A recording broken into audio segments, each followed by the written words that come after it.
Okay, again, we have the exact differential equations. So this is part 2 of our discussion, and we're going to solve two examples of exact differential equations. Okay.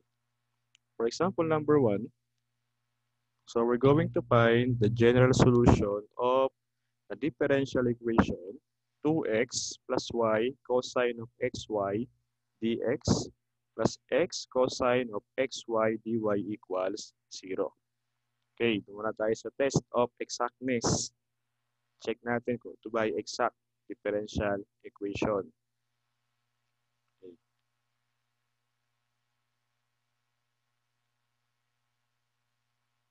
So again, to check for the exactness of our differential equation, to determine if this one is exact differential equation, so we're going to find the partial derivative of m with respect to y and the partial derivative of n with respect to x. Okay, take note that we have here m, this is dx, ang ating form ay m dx plus n dy siya, no, equals 0. So, nakaayos na siya as m dx plus n dy. So, makukuha natin yung m saka yung n. Ikunin natin. So, we have our solution.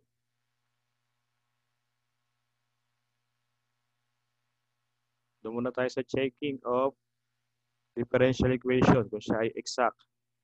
So, we have m equals, this is 2x plus y cosine of xy. Take note, cosine u. Ang u ng ating cosine is x times y. Okay. Now we're going to find the partial derivative of m with respect to y. Okay, so y ang ating variable. Kaya ang derivative ng 2x, since y ang variable, ang x ay constant, diba, sa partial differentiation. So ngayon, ang ating derivative for 2x would be 0. Kaya 0 yan, plus. So dito, meron tayong y at cosine xy. Pag chinek natin, so tayo with respect to y, ang y ay variable, ang cosine may kasamang variable na y. So ito ay product. No? Kaya yan ay y times cosine xy. So yun ang meron tayo. So yun ay product. Sige, differentiate tayo. So we're going to use derivative of the product, u and b. So we will have our first function times derivative of the second function, cosine xy, cosine of xy, plus the second function, cosine of xy, times derivative of first function y. So yan siya, this is u db plus b du, derivative of a product. Ba't naging product? Kasi with respect to y tayo, y ay variable, variable ito, ay variable yung cosine. So para sa variable, kaya product yan. Y times cosine xy. So meron tayo dyan product. Now, we will have 0 plus, this is, rewrite yung y. Okay, balik tayo kay cosine. If we have cosine u, cosine of u, and we're going to differentiate cosine u,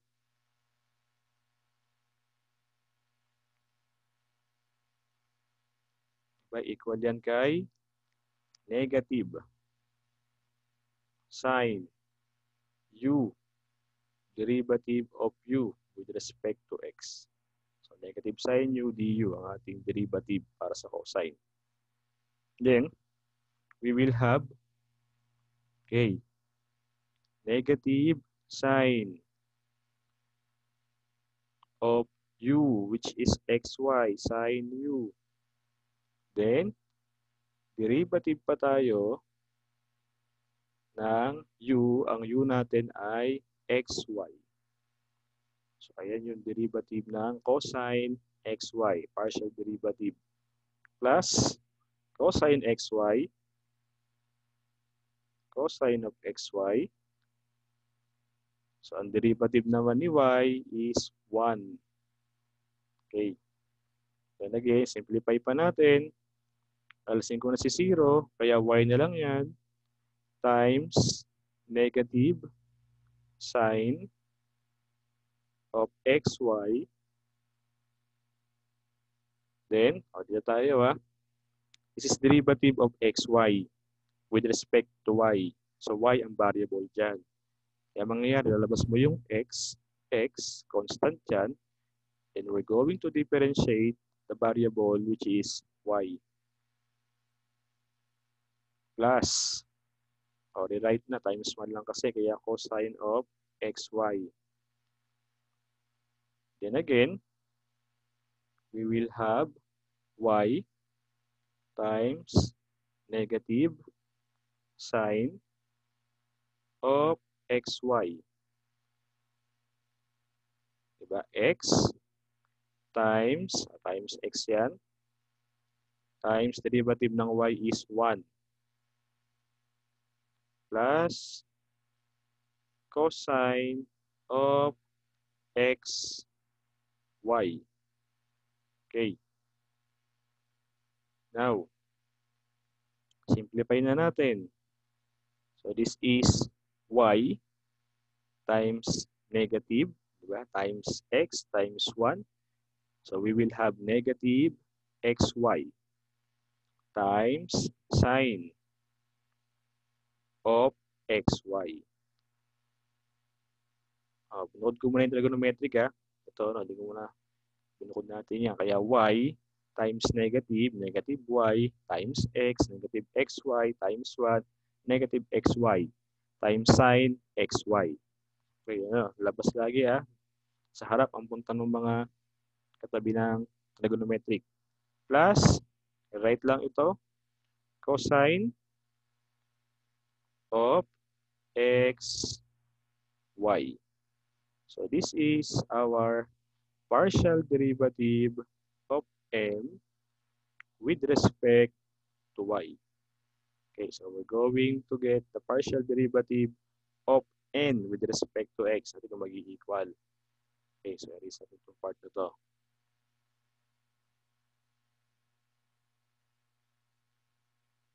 Tayo ngayon kay n. So, ano yung n natin? N is equal to x cosine of xy. Diba? That is n dy. Ito, x cosine xy. So, n dy. Then, so partial derivative of n with respect to x naman ito. So, again, x ang variable. Tignan nyo variable ito. Ito ay may variable din. So, meron tayong product. X times cosine xy. So, product siya. So, again, same dito, magpa-product tayo. So, we have x times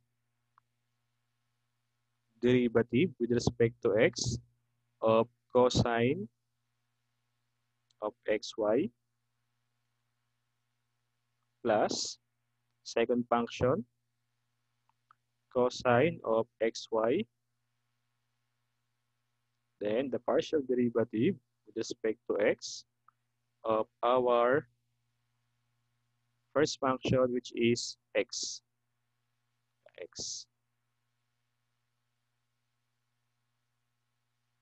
Okay. Then, we now have x. Dito tayo, cosine u. Kagaya kanina, negative sign, So, we will have negative sign of u. Ito kamukha lang nito kasi cosine xy. Sine, negative sine u. So, yun. Then, we have partial derivative of u, di ba? Negative sine u du with respect to x.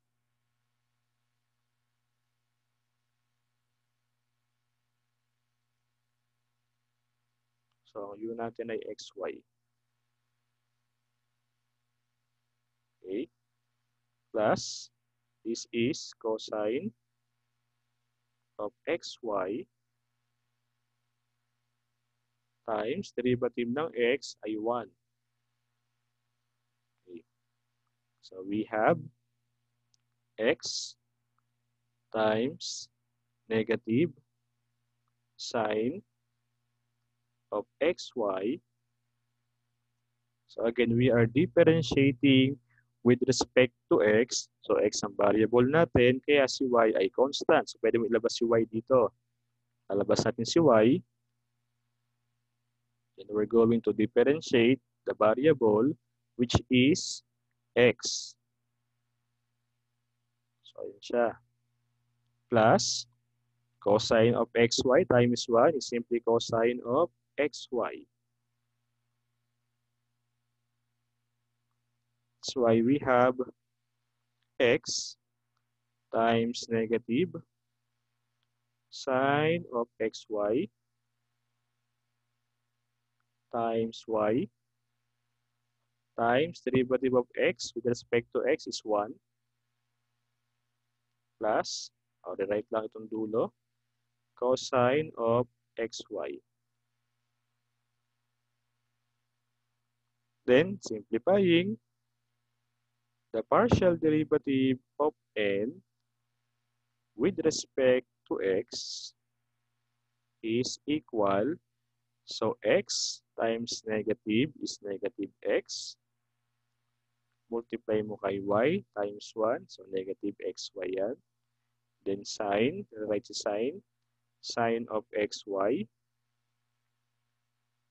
plus cosine of xy. So, nag-equal ba ang ating partial derivatives? So, since partial derivative of m with respect to y is equal to partial derivative of n with respect to x, so x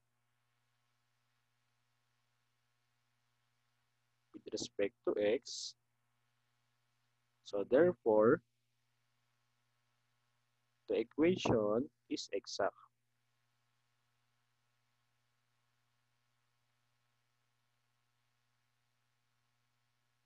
The equation is exact. Okay, so we have an exact differential equation since equal ang kanilang partial derivatives. So tayo negative xy sine of xy plus cosine xy ang partial derivative of m with respect to y. Partial derivative of n with respect to x is negative xy then sine of xy plus cosine xy. So equal. So meron tayong exact differential equation. Okay. So solve natin ngayon. Ano? So kayo bahalang pumili, di ba? Pwedeng m, pwedeng n. Where m is equal to partial derivative of f with respect to x naman yun. Pagka f ang ating basihan. Yung n ay partial derivative of f with respect to y. No, f, basihan na, f function. Okay. So, is natin. Na-prove natin na yan ay exact. So, solve natin ngayon ang kanyang general solution. Okay. Kulay black. Okay. Now, since the equation is exact, so let's say I will going to use m. So, the partial derivative of f with respect to x, by definition ito, is equal to our m. So, yun yung ating definition ng exact differential equation. Then, the partial derivative of f with respect to x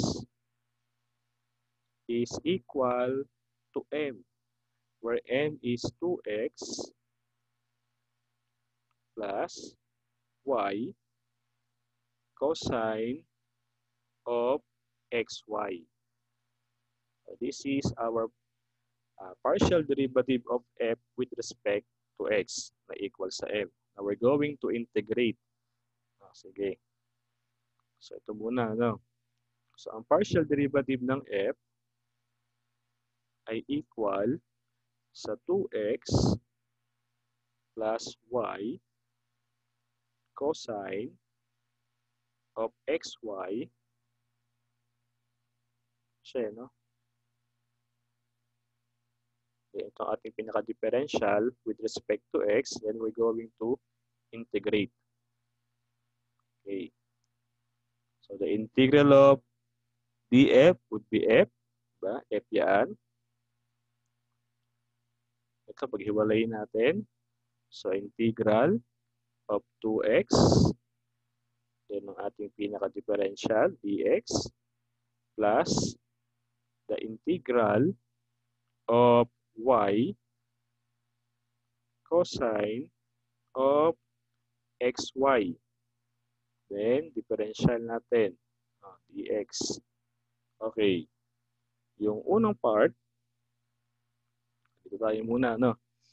Ang 2 ay constant, so pwede ilabas yan. Kaya ang f natin ay equal sa labas sa 2. Integral na lang tayo ng variable x dx.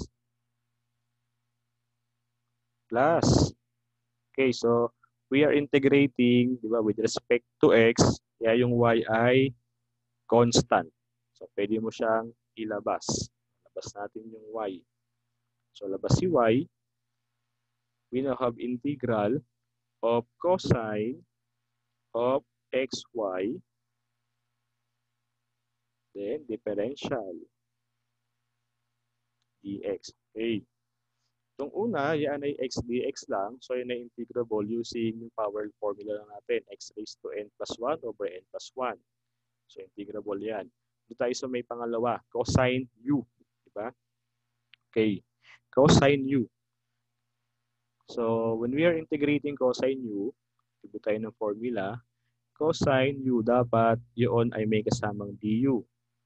Pag ganyan ang pattern natin, ang magiging sagot mo dyan is positive sign. Positive sign u, diba, plus c dapat, no, sa ating integration, sa ating integral calculus. Okay, now, this is cosine of u. Kaya lang, tama na ba ang dx lang dapat nandyan? Tingnan natin. So, ang ating u dito ay xy. If we're going to get the partial derivative of this one, or we're going to differentiate, diba? Partial derivative of u with respect to x dapat yan. That will be, diba? Derivative ng x ay 1, diba? So ito ngayon ay y. Kaya dapat ang partial derivative ng u mo ay y, then pinaka-dx natin differential. So y dx dapat. Kaya ito, kulang ito ng y. Diba? O, pwede mo ilabas na doon yung sama ng y doon. Ano? Pwede mo siya ibalik sa loob. Balik sa loob yung y. Kaya ito, since kailangan ng y sa dx, f is now equal to 2. Integral tayo ng x dx. Wait muna natin yan. So, dapat daw ang kasama ng ating du ay may y. So, itong y na to, ibabalik ko sa loob. So, integral tayo ngayon ng cosine of xy. Binalik ko si y, sasama ko kay differential. Ayun. Binalik ko lang yung y, ano? Ito, diba noon yan ay ilabas natin doon kasi nga yan ay constant. Nag-u tayo sa cosine, at pala ang derivative ay y dx. Kaya itong si y, binalik natin ngayon sa loob, sinama natin kay differential na dx. So, yun siya, no? Kaya ito na yun. Sa halip na tayo ay mag-multiply, di ba, at mag-divide ng kulang, may kung kailangan mo naman nasa labas, balik mo sa loob. Pwede naman yun. Okay. Ngayon, pag chinek natin yung pattern yan, so we now have cosine u, ito ngayon ay du. So, yun siya, na cosine u du. Okay. Solve natin, tuloy natin. Then f by integration is now equal to 2. Integrate mo si x raised to 1 is x raised to 1 plus 1. So we have x squared over 1 plus 1, so over 2. Plus, we will have cosine u du is sine u. And we will have sine of xy, sine u. Plus, dapat c. So sa halip na c, gagamit tayo ng function of y since y is constant here. Diba? Ang ating variable ay x. So yan ngayon yung ating f. But siya pa incomplete, hindi pa siya kompleto. Kailangan pang kuhanin sa f of y. That's why again, we're going to differentiate this f with respect to y. Okay. Now, we're going to differentiate. Okay, differentiate f.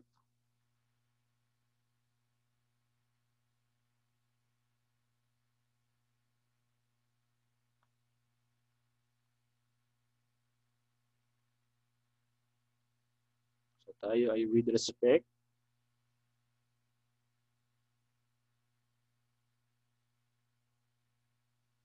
to our constant of integration y. Okay. Ito when simplified, di ba?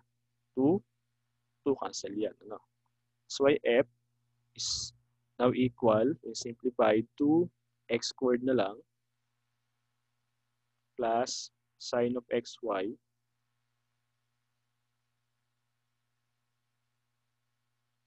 plus f of y. Sulat. Okay.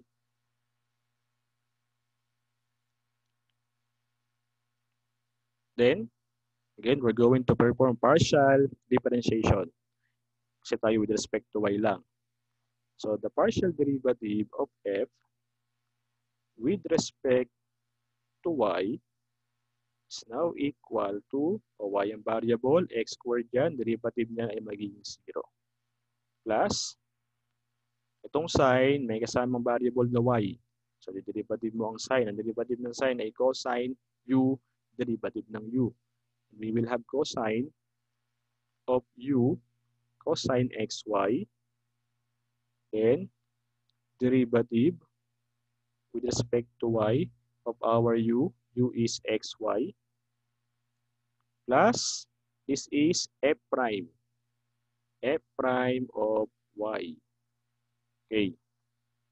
Then the partial derivative of f, when simplified, with respect to y, is now equal to cosine of xy. Then we will have partial derivative of xy with respect to y. So y ang variable. Ilalabas natin ngayon si x. Si x ay constant muna dyan. And we're going to get the partial derivative of the variable y with respect to y. Plus, write lang ito, f prime of y. Then the partial derivative of f with respect to y simply equal to cosine of xy times x. Partial derivative of y is 1. Derivative ng y is 1. Plus f prime of y. Or, this is equal, the partial derivative of f. Kasyahin natin. This partial derivative of f with respect to y. Then, when simplified, partial derivative of f with respect to y is now equal to, itong x times 1 ay x. Lalagyan mo yun sa harap ng cosine. Hindi mo siya gagawin cosine x squared. Ito kasi ay cosine theta. So ito ay parang kanyang pinaka-coefficient ng cosine. Lalagyan mo sa harap yon. Kaya x times 1 is x. And we will have x cosine of xy plus our f prime of y. Ito ngayon yung ating partial derivative of f with respect to y, which is equal to our n. Okay. Kasi natin. Raise ko na yung kabilang part, ha. Okay, ano tayo, no? Raise natin to.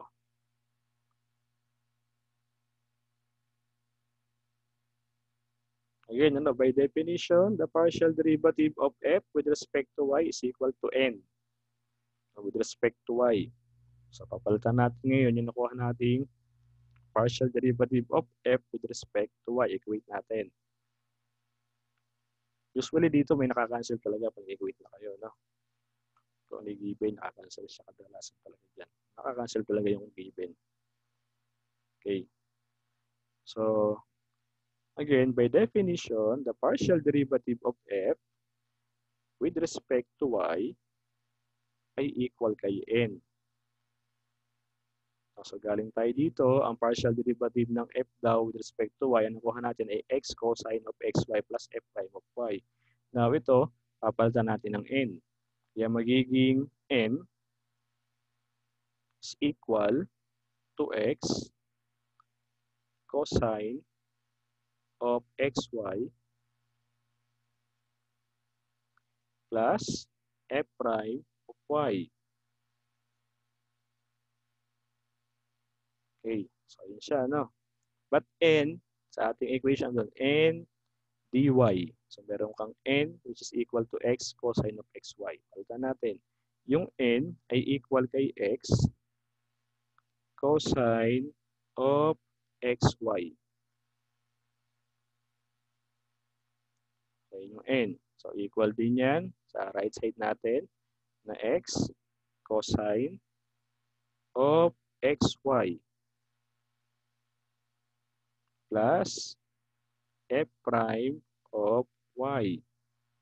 Ngayon, para ma-solve itong sa f prime of y, para ma-solve yan, transpose natin ito dun sa left side of the equation. Tatranspose yan, ano? Palipat sa left side. Kaya mangyayari, x cosine of xy minus x cosine of xy equal ngayon kay f prime of y. So ito, magkamukha, no? Subtract natin. So yan ngayon ay mag-i-equal na sa 0. Subtract mo kasi, no? So parehas sila. Kaya 0 is equal to f prime of y. Or f prime of y is equal to 0. To solve for f of y, so we're going to integrate again this f prime of y. Okay. Now, integrating, so ganun dito, no, sa may exact equation. Nag-i-integrate ka muna, mag-differentiate ka, integrate ulit. So, integrate. Kumbaga, check muna, check may partial differentiation. Check ka, mag-i-integrate ka ngayon, mag-differentiate ka ulit, integrate ulit. So, yan ang exact differential equation. So, integrate natin ulit. Okay, integrate.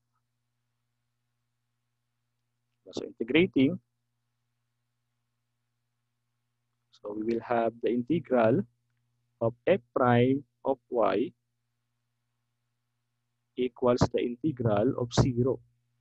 So, pag nag-0, your f of y when integrated is equal to a constant. So, pwede kayong maglagay kahit k na lang. Ano, k? Kasi may c tayo mamaya. ang k ay constant. So, pwede namang A, basta yun ay constant. Pwede ring C, yun ay constant. So, gamit tayo ng k na lang. F of y is equal to k, which is k, where k is constant. Okay, ayusin natin. Then, so from our solution, dito tayo, yan. Erase natin yung iba. Okay, palitan natin yan. So sabi natin kanina, f is equal to x squared plus sine of xy plus f of y. Okay. Solve natin. I-erase ko muna lahat.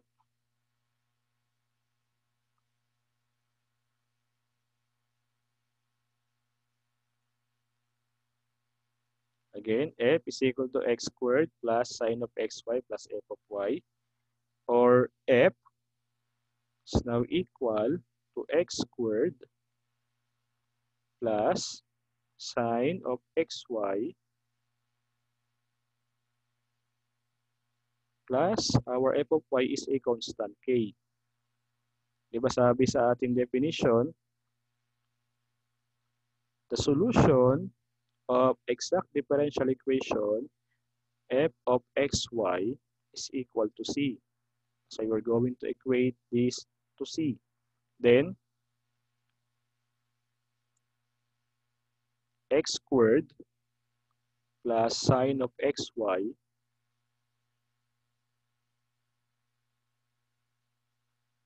plus k is equal to c. Since k is also constant, pwede mo siya i-combine doon. Ano? Pagsamahin ng constant, yun pa rin ay constant. Kaya mangyayari, x squared plus sine of xy simply equal to a constant c. Yung k ay kinumbine na dun sa constant. Diba? Pagsamahin mo yan, yan pa rin ay constant. Value, yan pa rin ay constant. Then we will have our final answer as x squared plus sine of xy equals constant c. So ito yung general solution ng ating differential equation na 2x plus y of plus y cosine of xy dx plus x cosine of xy dy. Okay, so diyan medyo malawak ang ating naging solution, di ba? Nag-differentiate tayo dito na may x and y. So, ina-apply nyo yung partial differentiation. Okay, we're treating other variable as constant. Depende doon sa ating variable with respect to y, with respect to x. So, okay. So, yan. Ano ang ating example number 1? Okay. So, lipat tayo kay example number 2. So, okay, erase muna natin lahat yan. Yun. Okay. For example number 2, we're going to find the particular solution of quantity 1 minus xy raised to negative 2 dx plus the quantity y squared plus x squared times the quantity 1 minus xy raised to negative 2 dy equals 0 when x equals 2 and y equals positive 1. Okay. First, we're going to check. Check muna if the given equation is exact. Okay. Check natin. Okay. Let's have first our m. So m is equal to the quantity 1 minus x y raised to negative 2. This is m. So we're going to differentiate this m, so partial derivative, with respect to y. Okay. So equal ngayon yan. So paano siya i-differentiate? Gagamit tayo ng general power formula. Balikan ang derivative formulas, di ba? So we're going to apply u raised to n. When differentiated, this is n, u raised to n minus 1, then derivative of u. by nu n minus 1 du. This is our u raised to n. Okay, so differentiate natin. Natin kung siya ay mag-i-equal. Okay. Applying this formula, we have negative 2 times the quantity 1 minus xy raised to negative 3. Diba? So we have negative 2 minus 1. Then, tayo ay partial derivative with respect to y. du, sabi. So, ang u natin ay 1 minus xy. Okay. Then, we will have negative 2 times the quantity 1 minus xy raised to negative 3. So, dito, ang derivative ng 1 ay 0. Diba? Ang derivative ng xy, yun ay negative x. Kaya meron tayong 0, negative 2 muna, negative 2 times the quantity 1 minus xy raised to negative 3 times negative x. Or we have, multiply yun, negative 2 times negative x, positive 2x na yan, times the quantity 1 minus xy raised to negative 3. So, di naman siya kailangan i-simplify, Ating mag-i-equal. So, this is our partial derivative of m with respect to y. So, dito baka nagtaka kayo kung paano nakuha, itong part na to. Ito kasi, pwede mong paghiwalayin. Partial derivative with respect to y of 1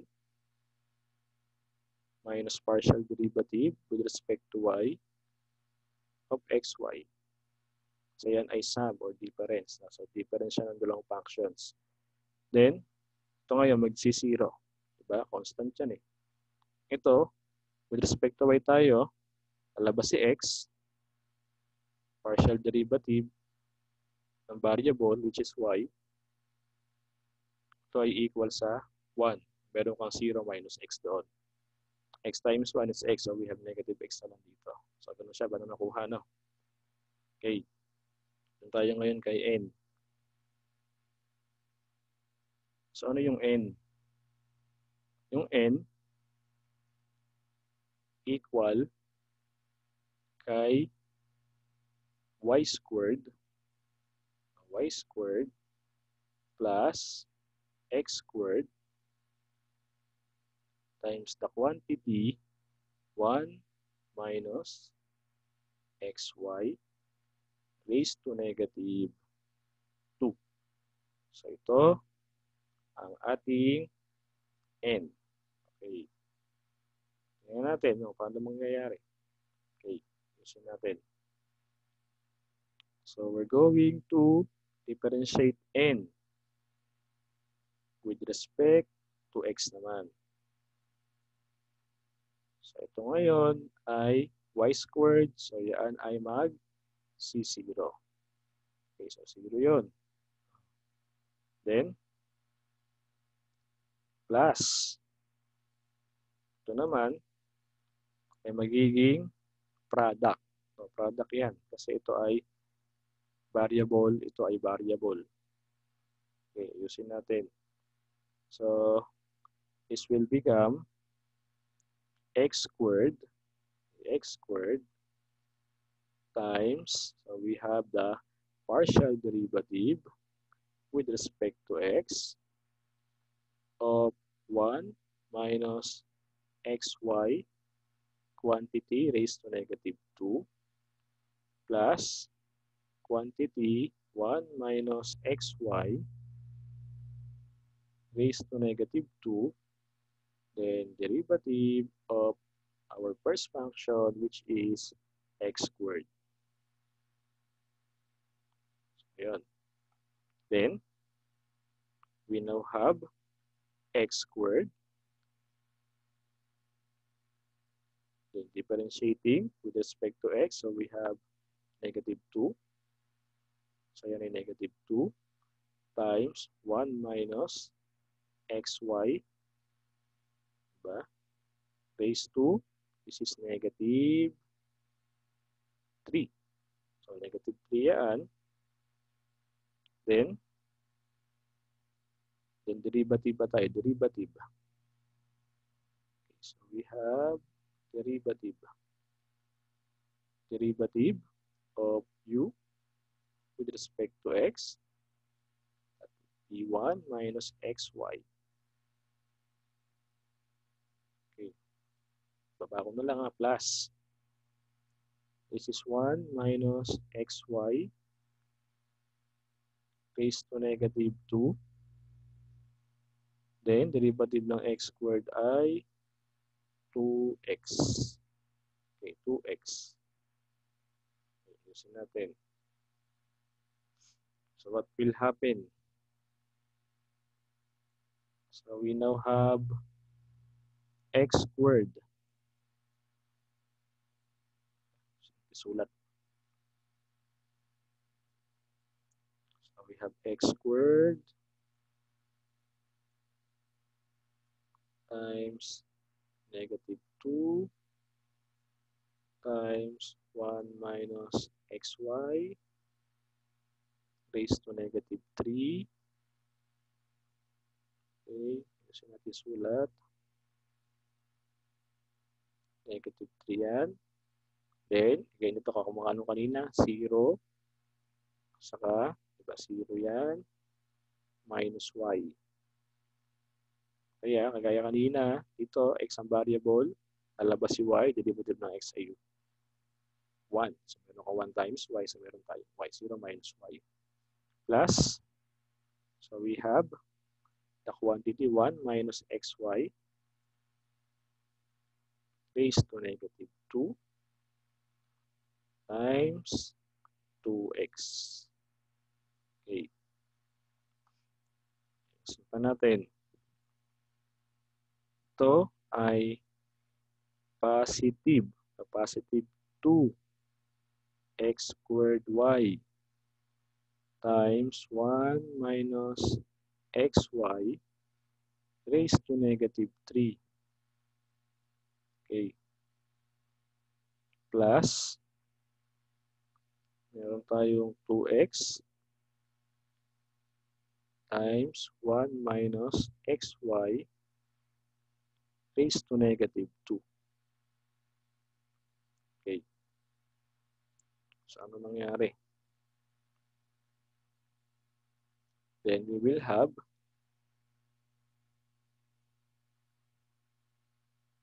2x squared y times 1 minus xy raised to negative 3. 2x, hindi ko mag-i-equal to.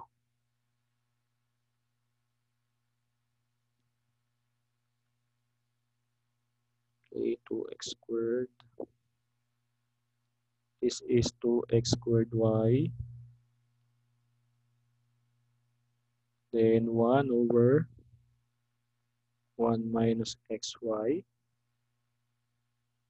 xy. Ito na, simplify natin.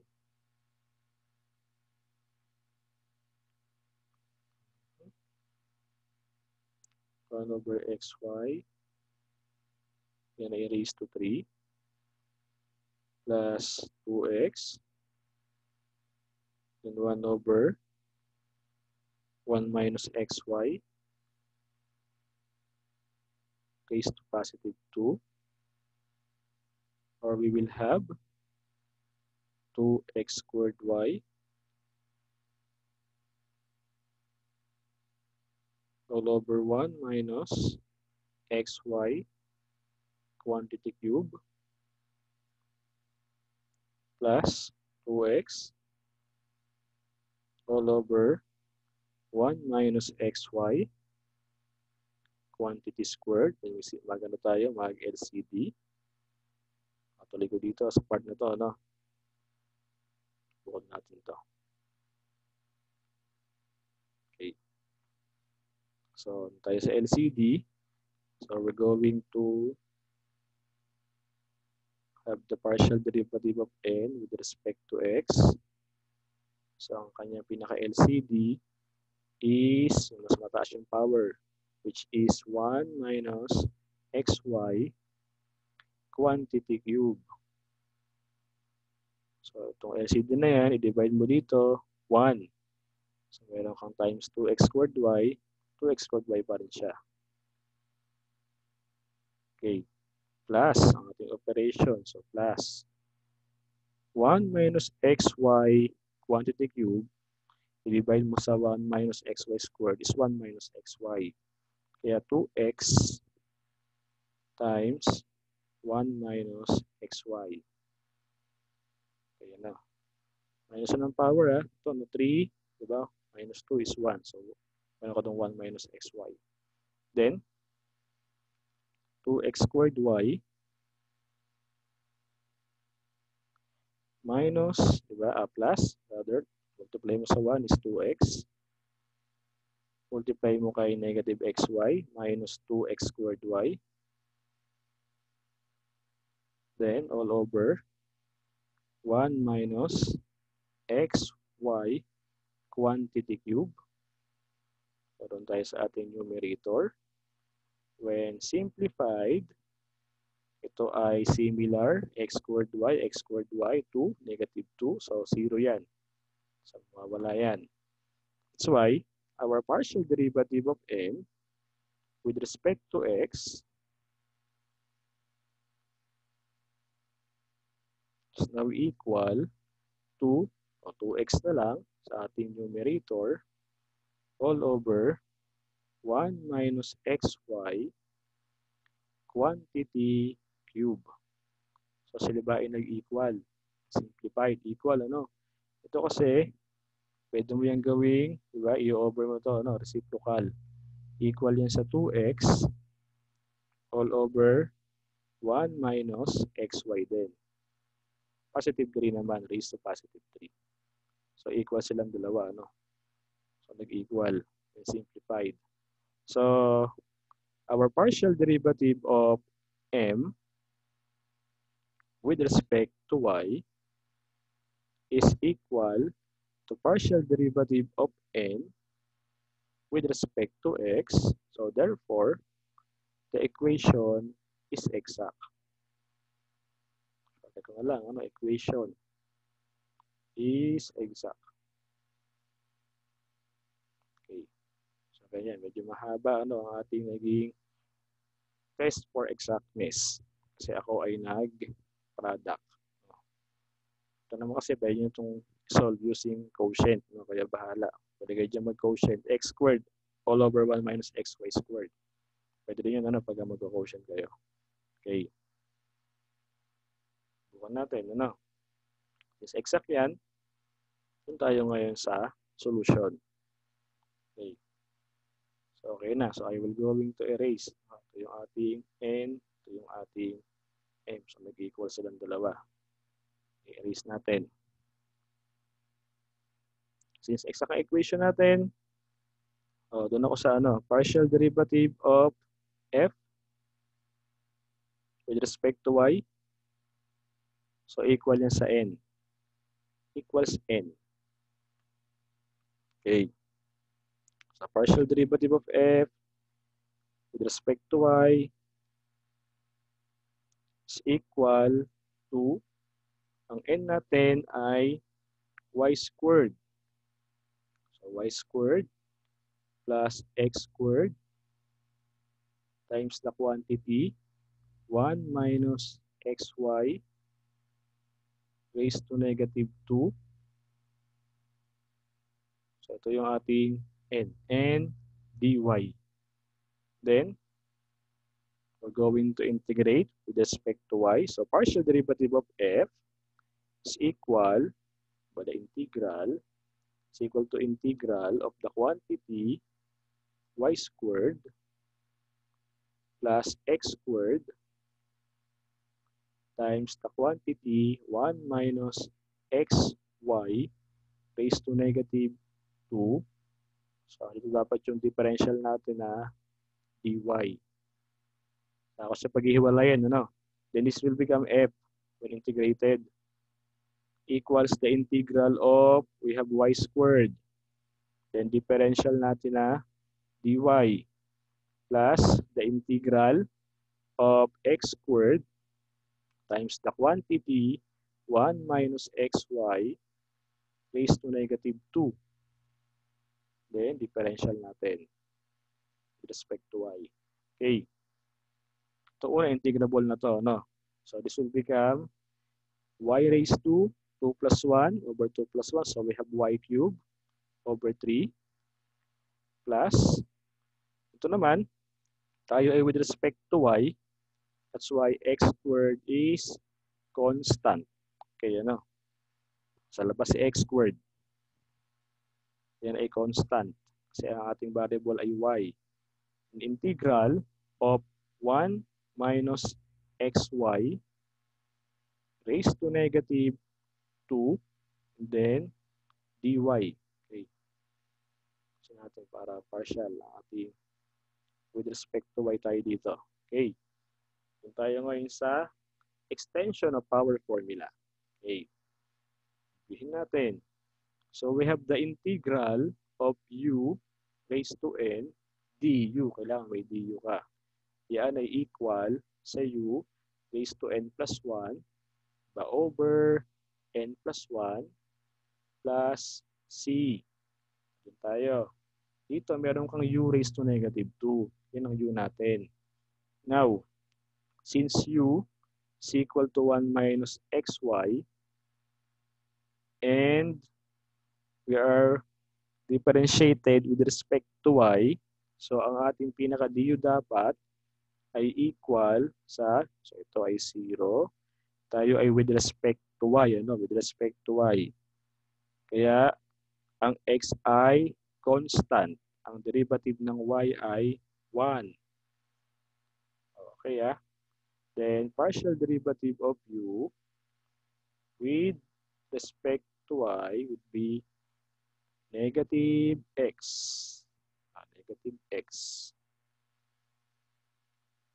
Negative x, then our differential dy. So, dapat meron ng negative x.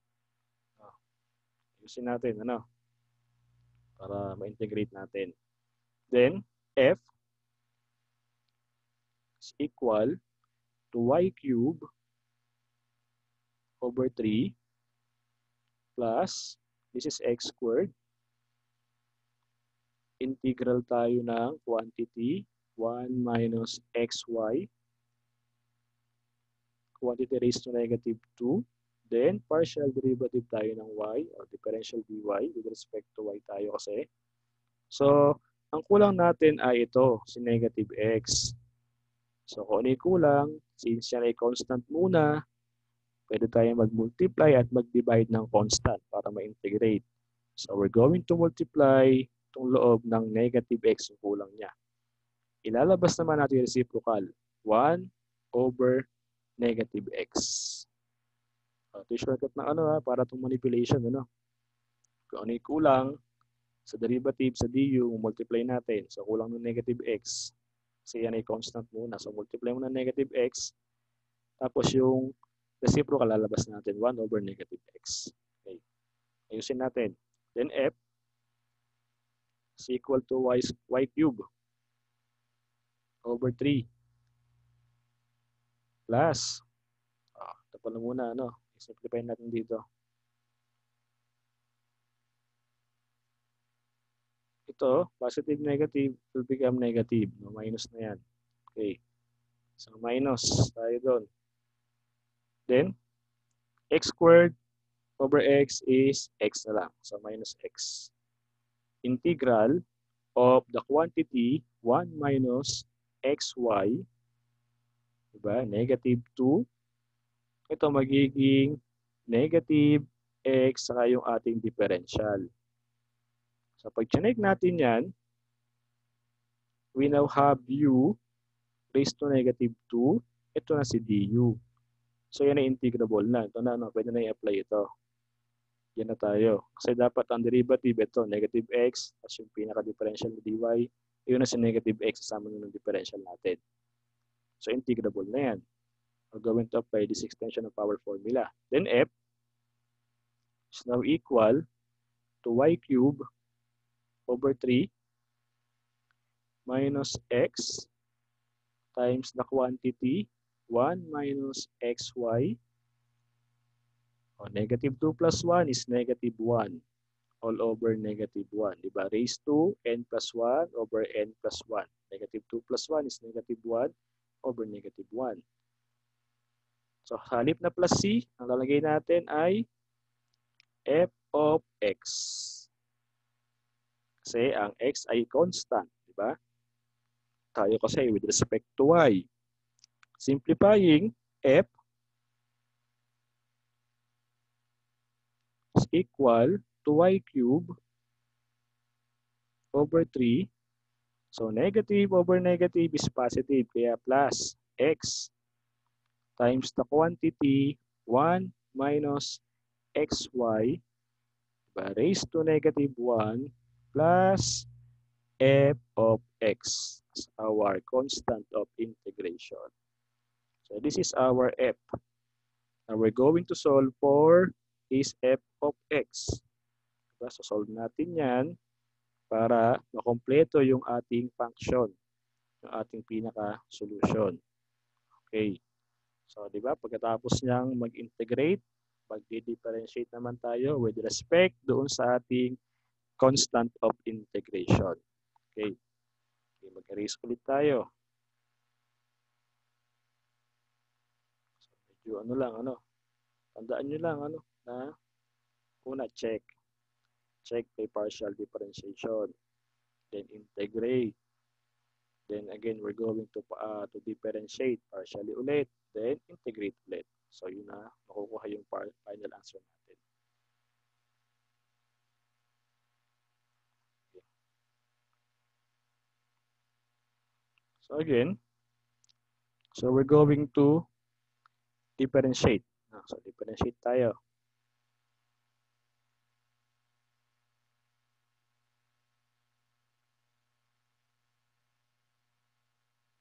Differentiate with respect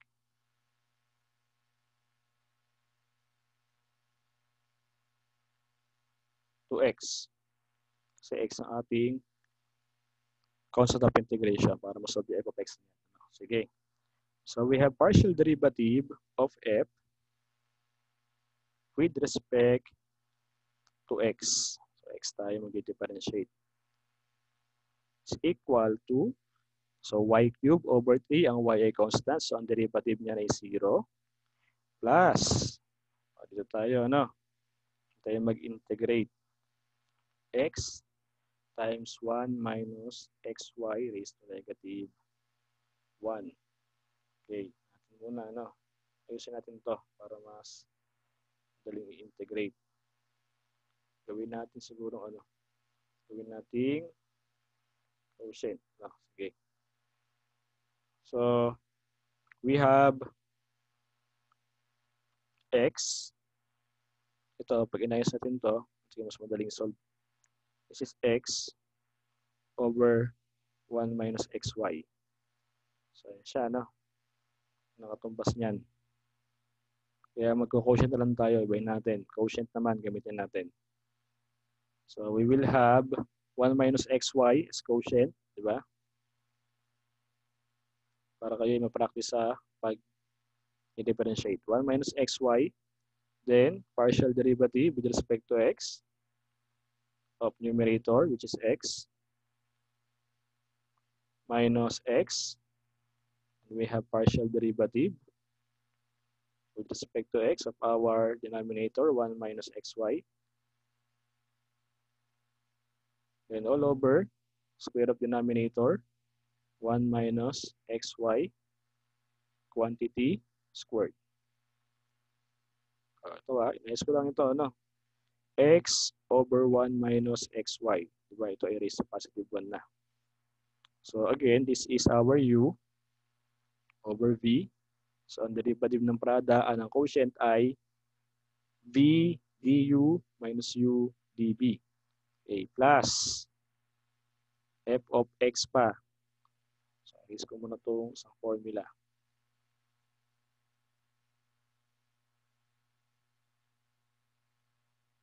F of x ay f prime of x. So, yun. Okay. Now, we will have 0. Alisin na yung 0 na yan.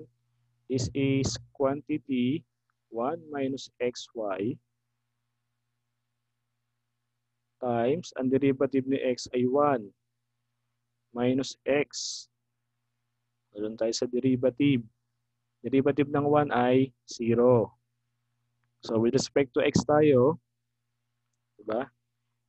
Dito, x ang variable mo, ang y ay constant. So, write muna si constant, y. Ang derivative ng x ay 1. Kaya y times 1 is y na lang yun. Ginawa ko ha. Ulit ha. Tayo with respect to x, derivative tayo. So, yung y ay constant. Ito si y. Ang derivative ng x ay 1. So, y times 1 is y. Okay. All over 1 minus xy quantity squared plus this is f prime of x. Or we will have 1 times 1 is 1. Negative xy times 1 is negative xy. Minus, diba ito ay negative x times 0 is 0. Negative x times negative y. So magiging positive na, ano? Kaya plus xy. Ulit ha, negative x times 0 is 0 na yan. So wala, hindi ko na nilagay. Negative x times negative y, we have positive xy. All over 1 minus xy quantity squared. This is plus f prime of x. In our numerator, so magkamukha xy, o magkaiba ng sign, so 0 to. So ala na yan. Kaya meron na lang tayo sa ating partial derivative of f with respect to x. So equal kay 1 over the quantity 1 minus xy squared plus f prime of x. Okay, so ito yung ating nakuha. Again, by definition, the partial derivative of f with respect to x is also equal to our m. So m, palitan natin. Erase ko na muna dito, ano? Erase natin.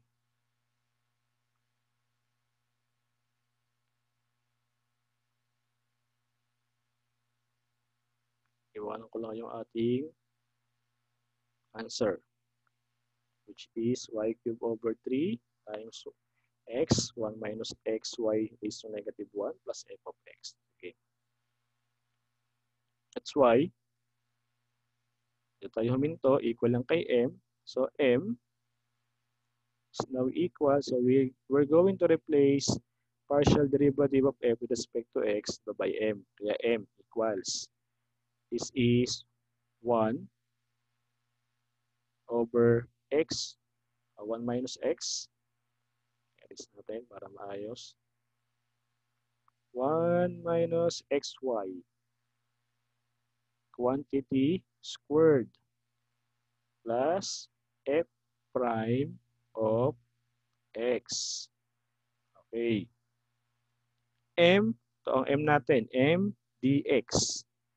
So, ang m natin ay quantity 1 minus xy raised to negative 2 equals, ito ay 1 over quantity 1 minus xy squared plus f prime of x.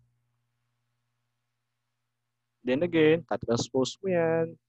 Diba? Transpose natin ito doon. Kaya magkakaroon tayo. Ito, pag inayos mo to, di ba? Negative ang exponent, pwede mo maging positive yan. Reciprocal lang natin. Kaya magiging 1 over yan. 1 over the quantity 1 minus xy. O, positive 2 na siya doon. Ano? Resiprocal lang natin. Lipat ito. Minus 1 over 1 minus xy quantity squared. So, equal yan kay f prime of x yung naiwan. F prime of x. So, ngayon, magkamukha no? So, yan ay masisiro. Okay. Then, f prime of x is equal to 0. And we're going to integrate. So, the integral of f prime of x is equal to integral of 0. Kagaya kanina, our f of x is equal to a constant. Constant, k. So, yun siya. Gamit na lang tayo ng k na pagka-constant after integrating. So, yun, ano. Ito tayo, f equals y cubed over 3 plus x times the quantity 1 minus xy raised to negative 1 plus f of x. Ngayon, palitan natin yung f of x. Since we already solved for f of x equals sa constant k lang. Then f is now equal to y cubed over 3 plus, ayusin ko na to x, i-over ko na, 1 minus xy plus, this will become k. Okay, again, by definition, ang kanyang corresponding solution, f of xy ay equal sa constant c. Okay, rewrite natin. Tayo muna ay mag-erase dito.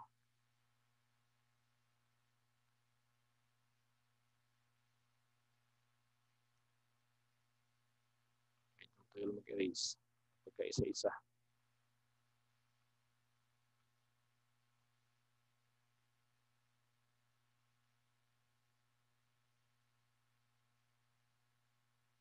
Okay. Tuloy natin.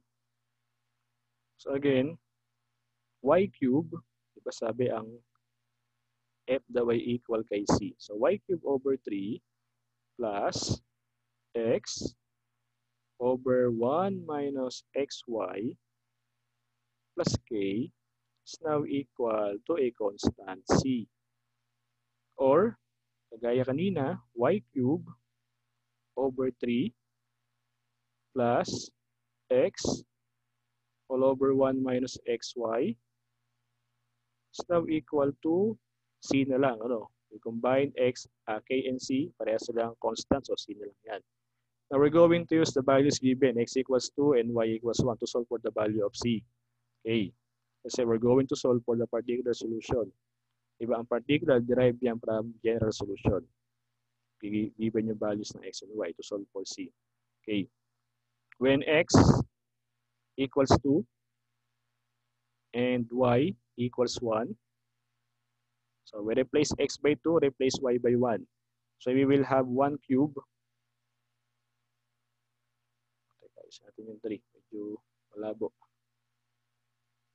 So 1 cube over 3 plus x is 2, so 2 all over 1 minus 2 times 1 equals c. Simplifying, we will have 1 cube is 1, so 1 over 3 plus this is 2 all over 1 minus 2, so equals c. Again, this is 1 over 3 plus, so we have 2 over negative 1, we have negative 2 equals c. Okay. So 1/3 minus 2, so para ka merong negative 6 over 3. Nakatumbas ng 2, ano? Kaya 1 plus negative 6 is negative 5. So we have negative 5 over 3. Erase natin muna. So, C is now equal to negative 5 over 3. Walang calculator So, palitan mo yung 2, ano? Is over 3 lang yun, kailangan magkamukhang over 3 yan. 1/3 plus ang negative 2, ang 2 ay 6, di ba? 6 over 3. So, negative. Kaya 1 plus negative 6, we have negative 5 over 3. Okay. Meron tayong value ng C. Kung tayo ngayon sa equation, palitan na natin. And we're going to simplify.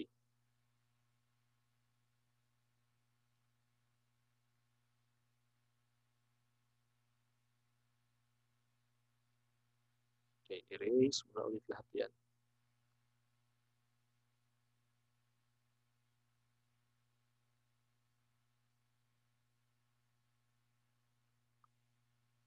Tuloy natin. Then our equation, y cube over 3 plus x over 1 minus xy. Dito tayo, ano dyan, equal kay c. C is negative 5 over 3. Yun. Okay. Ngayon, para mas masimplify natin yan, so since parehas namang over 3 yan, so ang gawin natin, multiply natin yung buong equation para mawala ni over 3 by 3. Multiply natin by 3. And multiplied by 3, so cancel yung 3 dito. So we will have y cube na lang dito. Y cube plus, so times 3 yan, kaya 3x over 1 minus xy. Ito equal kay negative 5. Cancel na yung 3. Okay. Saka tayo ngayon mag-LCD sa left side. Sige. Left side, LCD nito is 1 minus xy. Itong si y cube, yan ay parang whole number. Diba? Sa yan ay naka-over kay 1. Nag-yellow ako doon. 1 minus xy divided by 1 is 1 minus xy. So we will have y cube times, bakit yung sulat? So we have y cube times 1 minus xy. Operation plus 1 minus xy divided by 1 minus xy is 1 times 3x. So we have 3x equals negative 5. Okay. Simplifying our numerator, so we will have y cube times 1. We have y cube. Yeah. Erase natin yung 3. Medyo pangit ang sulat. Eraser. Okay. Y cube minus y cube times xy is x y raised to 4. Okay. Plus 3x all over 1 minus xy equals negative 5. Okay. Saka natin to i-cross, multiply. Itong si 1 minus xy.